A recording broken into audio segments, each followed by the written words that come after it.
Hello ladies and gentlemen, Gapester here. This is the tank guide for Heroic and Normal Hans'gar Franzok.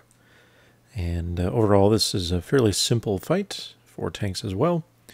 And mostly it is about keeping the boss's position, avoiding the environmental mechanics along with the raid so that your DPS can, remain safe and continue to attack essentially. Now the basic thing you should be aware of is that as the fight progresses and the bosses lose health, they will gain rage. And this is inversely proportional to their health at the time. So they'll have 30 rage when they have 70% health, 40 rage when they have 60%, and so on.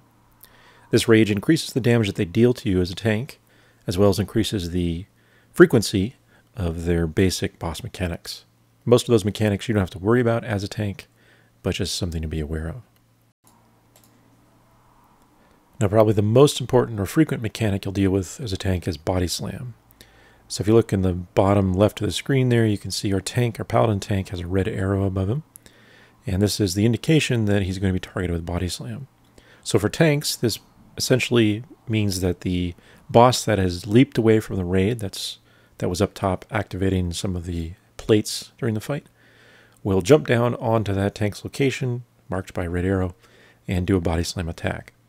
This essentially does a small amount of damage when it hits, but more importantly, it will apply a stacking debuff called Shattered Vertebrae, which increases the physical damage that you take per stack. So, generally speaking, it is in the interest of you and your tanking partner to remain away from one another when one of the bosses is not on the main plate. So essentially when one of them is, or in the main platform rather, when one of them is away activating the environmental effects, the other tank should be attacking from behind or somewhere that's not on the other tank.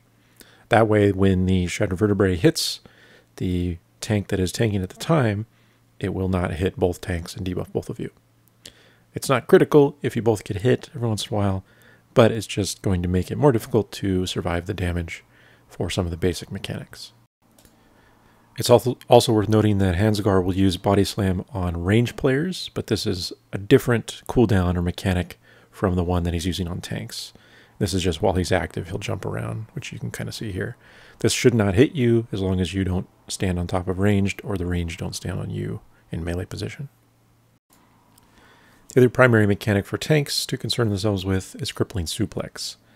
And this will essentially hit both tanks simultaneously after about a 3-second cast time, and it will deal massive physical damage to both tanks.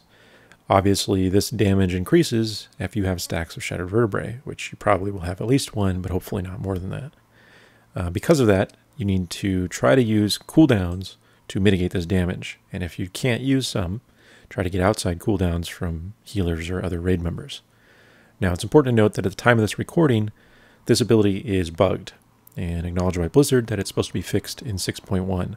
But if it's still broken at the time that you do this fight, it means that tanks will not be able to use abilities when the Crippling Suplex cast time has begun. You'll essentially be grabbed and not able to do anything. This means that you will absolutely need outside cooldowns to mitigate that damage, because it can be pretty deadly otherwise. So just be aware of that, and if you are unable to use cooldowns because the bug still exists, try to ask for outside ones.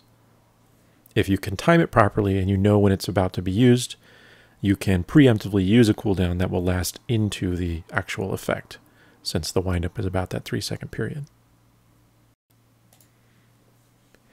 So the environmental mechanics begin with Searing Plates, always, and you see that these are just fiery plates that will travel down the conveyor belts.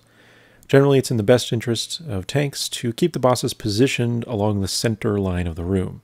So you see how there's 5 columns, 4 rows each.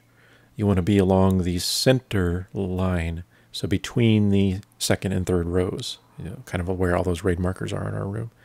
And then you can move side to side to avoid stuff like Searing Plates or the press plates later. This will also allow your DPS to maximize their damage potential, essentially. That said, the Searing Plates are fairly basic to avoid, and I won't go into too much detail about it. You can check out the full raid guide at the bottom left, or check the description. There's a link to a spreadsheet that shows the patterns that you might see for both searing and press plates. And as mentioned, the other environmental mechanic are press plates. And these have far more interesting patterns where they will come straight down. As a tank, generally you can afford to get hit by these every once in a while. It's not going to be critical. But do your best to avoid them by standing at the central positions where 4 corners of the conveyor belts merge. So where those 4 corners meet. So if you're anywhere along that center line, as you see on the raid markers, that will be a good spot, and it will make it easy to avoid these abilities. The bosses themselves don't have any cleave-based mechanics, so there's no danger to phasing the boss toward your melee or other raid members while you are dodging these plates. But once again, you can check out the full raid guide or just the link in the description for more details about what these patterns can be. So that really does it. It's, like I said, a pretty basic fight for tanking. It's mostly just about making sure you don't get too many stacks from the body slam, avoid the environmental plates, and use cooldowns for Crippling Suplex when you can. You also want to make sure you and your tank partner keep the bosses near one another for cleave damage, which should be pretty obvious from the video, but otherwise pretty simple. So, as always, good luck, thanks for watching, and I'll see you next time. Dude, bro, dude, bro, dude. Do you even lift your finger to hit subscribe? Dude, I don't think you do, bro. Dude, bro.